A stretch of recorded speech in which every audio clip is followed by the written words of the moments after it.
Welcome to Kenton's videos. Enjoy the video. In this video, I will explain how to make your cookies stronger in Cookie Run Kingdom. First, focus on leveling up your chosen cookies. Maxing out their level significantly boosts their base stats, making them more resilient and effective in battles.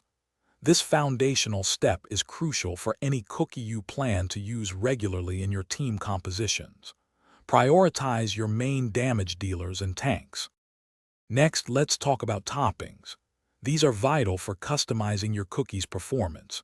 Choose toppings that align with your cookie's specific role, like searing raspberry for attack or solid almond for defense. Always upgrade your chosen toppings to level 12 to unlock their full potential. Remember, using 5 of the same topping type grants a significant set bonus, further enhancing your cookie's strengths. Beyond levels and toppings, promotion and ascension are key. Promoting cookies with soul stones increases their star rank, providing a solid stat boost. Once a cookie reaches 5 stars, you can ascend them, which offers even greater stat enhancements and unlocks new power levels. Don't forget about cookie bonds.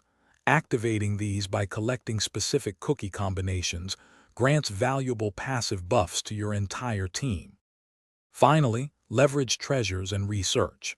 Treasures offer powerful active or passive effects during battles, so choose them wisely to complement your team. Continuously research upgrades in your Kingdom Lab to gain permanent stat boosts for all your cookies. And for efficient leveling, use the Hall of Ancient Heroes to instantly bring up to 5 cookies to the level of your highest level cookie, saving valuable resources. Thanks for watching. Consider subscribing if we helped you.